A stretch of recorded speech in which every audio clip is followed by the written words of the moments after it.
One, this is Shalimar from the Great Millstone, Atlanta Camp. Before I get started with this lesson, I want to say Call Halayim La Yahweh Bahashim Yahweh Shah Bahashim Rahakwadash. Double honors to my elders and apostles, a great millstone that teach and rule well. Peace, love, and safety to the hopeful elect. And just want to go into the Israelite foreigners, and also who may look like an Israelite because they are so-called Negro, Latino, Native American. They may not even be an Israelite. They could be a heathen. So, that's why we don't supposed to judge by the outward appearance. Just because someone is dark skinned, they could be Ishmael, Elam, or Ham. All right, or Esau. You got some dark skinned Edomites, and I know that firsthand because I actually grew up with somebody that you would think was a so-called black man, and have now that he and as an adult have dark skinned children. Like he was a light skinned guy, but his dad was a so-called white man. So those children are still Edomites because it doesn't go by their mother lineage; it goes by the father. So all of our what you would think are our people, they're not our people. And even on the other side, you got Israelites that are scattered through all these other countries. All our people in all nations. And they're still up under the same curses. Just because they're not in America doesn't mean that they're at their roaming free. They're still up under the curses. They're still Israelites. Because it's by their spirit. They was reincarnated. They probably maybe years ago they probably looked like a dark skinned or brown skinned person, and now they may look Asian or a so-called white man. All right, so you can't really look at someone and say, "Oh, that's an Israelite," or "That's a heathen." And a heathen is a non-Israelite. It's not a non-believer like the Christians teach. So let's get into the scripts. I have a few of them I want to get to. First of all, this book is for the Israelites. It's not for everyone on the planet. That's not it. This is a book. This is a book for Israel. It's a study guide. It's a history book. It has prophecy. Basically telling you it has laws. It's a book to live by. But everybody's not going to get it. So let's go first to because the Lord, he came for the lost sheep of the house of Israel. So I want to start out with this James chapter 1 and verse 1. It says, James, a servant of Yahweh and of the Lord Yahweh Shah Hamashiach, to the 12 tribes that are scattered abroad, greetings. So we have the 12 tribes that are scattered abroad. So when people read Revelation 7 and 9, it says, after this, I beheld, and lo, a great multitude, which no man could number, of all nations and kindreds and people and tongues, stood before the throne and before the Lamb, clothed with white robes and palms in their hands. That's not talking about everyone on the planet. That's talking about the Israelites that were scattered into these other nations. And, I really don't deal with people going back and forth, debating. It's this one guy, he did this video, and he was basically talking about the Israelites and not even getting scriptures, just saying they did say that, and people was tearing him up with the scriptures, but he was just talking out of his head. He couldn't prove anything. So he's one of those Jesus came for everyone type Christians, which they all are like that. But the thing is, when you go into the scriptures, they can't go into the scriptures, and they stay away from Romans chapter 9. Because that's a straight up cut. And Lord's willing, I might get it later on. But yeah, this is talking about Israelites scattered throughout different countries. Let's go to Ezekiel chapter 6. It actually mentions it in a few chapters in Ezekiel. I believe it mentions it at the end of 39 as well. So let's go to 6 and 8. It says, yet will I, let's go up to 7. It says, and the slain shall fall in the midst of you, and ye shall know that I am the Lord Yahweh. Yet will I leave a remnant, that ye may have some that shall escape the sword among the nations, when ye shall be scattered through the countries. So this was it hasn't really happened yet. All of Israel was still in the same place. They were still, in different lands, but no one was over here in America like that, living. That was before that time. So, let me go back, because I'm not exactly sure of the timeline when the northern tribes came over. I believe it was after Assyrian captivity that they came over to the Americas, and it talks about that in 2nd Ezra chapter 13. But yeah, you had basically I just want to make a correction, make sure I'm not going off by saying that. But yeah, you had the northern tribe over here after they left their captivity. So yeah, this is once again talking about the Israelites that will be scattered through different countries. And let's go to Ezekiel again. I think I said it was 39 right at the end. Okay, yeah, verse 28, it says, then shall they know that I am the Lord Yahweh, their power, which caused them to be led into captivity among the heathen. But I have gathered them into their own land, and have left none of them any more there. So yeah, the Lord, he scattered us among these heathens. So a lot of us look like the heathens. I went searching my family background on my dad's side, and them folks look like every nation almost. So, it's, and we were all, we're all related some type of way, but yeah, that's why it's not even if you got certain features that are like another. I saw a so-called Mexican lady look Chinese. She looked just like a Chinese lady and was speaking Spanish. It was crazy. The lady looked just like she was Chinese. I've seen a dark skin, like a really dark skin, like Korean person. Could have been a Jake, This lady was darker than me, but she looked like a straight up Asian. So, I doubt if she was Moab, because during for example, the Vietnam War, Jake was over there laying with those Asian women and leaving their seed behind.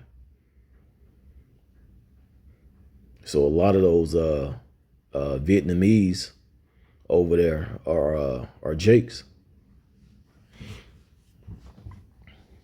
Then you got some of our people that was still over on the west coast of Africa, Ghana, a lot of those countries over there. Those are Jakes. So yeah, our people are all over the place, and the Lord is going to deliver. When you go into what's that, Isaiah 14, it talks about the strangers shall be joined with them. That's talking about the Israelite foreigners, because a major part of the deliverance and the salvation is going to come out of North America. It's going to come out of the United States before those missiles hit. And then, it's going to be other people joined with that salvation that are Israelites, not necessarily in America. All right, so let's get that real quick. Isaiah chapter 14 and verse 1. It says, "For the Lord will have mercy on Jacob and will yet choose Israel." And a lot of times it says Jacob and Israel, or it's basically talking about the northern and the southern kingdom. Or it may say Judah and Israel. But it says the Lord will have mercy on Jacob and will yet choose Israel and set them in their own land. And the stranger shall be joined with them, and they shall cleave to the house of Jacob. So, and then, well, let me read verse 2. So you see the strangers. That's not talking about heathens. Those are talking about Israelites. Verse 2, it says, "And the people shall take them and bring them to their place, and the house of Israel shall possess them." And it's talking about the people. This is talking about other people, other nations that are actually heathens. "And the people shall take them and bring them to their place, and the house of Israel shall possess them in the land of the Lord for servants and handmaids, and they shall take them captives, whose captives they were, and they shall rule over their oppressors." That's talking about those that had us in captivity. They're going to be ruled over by the people that they put in captivity, which are the Israelites. And, you know, when you look at that, you will say, well, that's talking about the so-called white man. But think about this. We was captive with all these nations. We served as slaves. Read the book of Judges. Seems like since we've been Israelites almost. You know, Israel just couldn't get it right, and the Lord put those curses, and we went into captivity over and over and over again. But this one with the so-called white man, Esau, Edom, this is the last captivity. And when we say the so-called white man, Esau, Edom, is the devil. Devil means deceiver. All right. So who deceived the nations? The so-called white man did. But if you look like a white man and you can understand this truth, you think that you could be an Israelite, because the scriptures say the heathen would not understand. Let's go to that in Daniel 12. Daniel chapter 12. And I think it's verse 9. I read 9 and 10. It says, "And he said, Go thy way, Daniel, for the words are closed up and sealed to the time of the end." So these words, this truth was not going to come out into the end. There's really no understanding of the scriptures prior to 1969. I mean, there's a little understanding, but not exactly how it is now. You know, knowing who the 12 tribes are, the correct name of the Lord, prophecy. All right. Verse 10, it says, "Many shall be purified and made white and tried, but the wicked shall do wickedly, and none of the wicked shall understand, but the wise shall understand." So yeah, a lot of the wicked, you know, which the border of wickedness, as they call them in the scriptures, Esau, Edom, they not gonna get this. But you have so-called white people that do get it, that did get it. I was just looking at this guy yesterday, and he done actually, this guy done changed his appearance, because I haven't seen him on a video in years.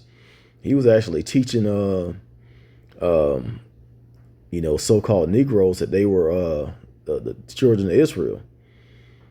And I saw this guy again. He had dreads and everything. You know, he had the beard, and you know, that dude could be a Jake. He could be a Jake, because he look at himself. He call himself a Gentile, but he don't call himself a heathen. He call himself a Gentile because he looks like a so-called white man. But hey, man, that dude could be Israelite. All right, let's go to Isaiah again in 11 and 11. It says, "And it shall come to pass in that day that the Lord Yahweh shall set his hand again the second time to recover the remnant of his people, which shall be left from Assyria and from Egypt and from Pathros and from Cush and from Elam and from Shinar and from Hamath and from the isles of the sea." It's talking about all over the place. Hey, you got Israelites over there in what they call the Middle East still. You got Israelites in down in Africa, South America, North America, Europe, the Asian countries.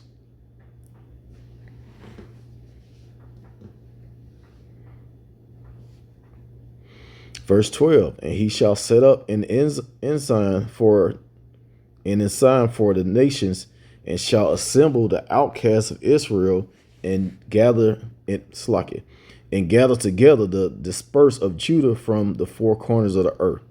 Yeah, so all over the place. Does that mean that everyone on the earth can be saved? No, but there are people out of every nation that could be an Israelite. Or should I say that are Israelites?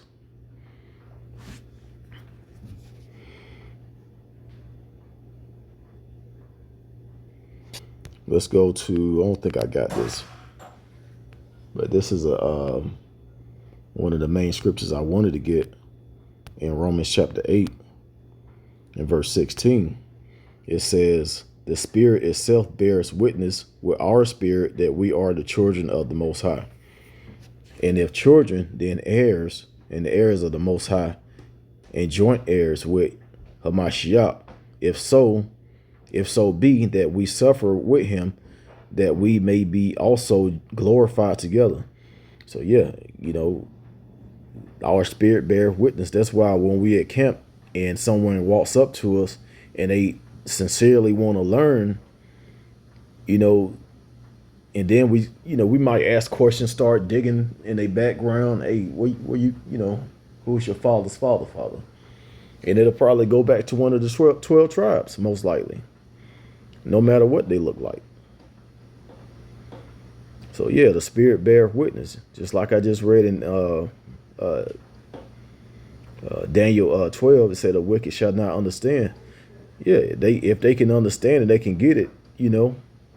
It's people that like it's brothers in the camp that teach. They don't like what you would call an Israelite. What everyone should I say, these other camps, a lot of the other camps, they wouldn't even teach that person or wouldn't even deal with them. Probably call them a devil, a heathen. But no, they got it. They got it. They got the truth. Could they possibly be an agent? I mean, it could be agents in every camp. Not knocking that, but for the most part, they got it.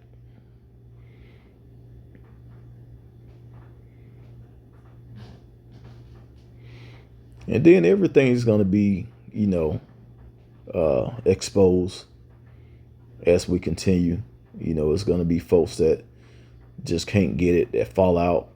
It's going to be folks that, or that did get it and they're going to fall out. It really wasn't meant for them in the beginning. Lord's willing, I'm not part of that number. But yeah, it's just one of those things we got to just wait until the end. I mean, it's just certain mysteries out there. Where's the tribe of Dan? It's just certain things that the Lord haven't given us, and we're not going to see it until the end, or into the kingdom, or whenever the Lord want to reveal it to us. All right, so I'm gonna go ahead and end it right there. That was pretty much the point. I pray that this lesson was edifying. Once again, I want to give all praises, honor, and glory to Yahweh, Bahashem, Yahweh Shai, Bahashem, Hakwadash. Double honor to my elders and apostles, a great millstone that taught us his truth. Shalom to the elect.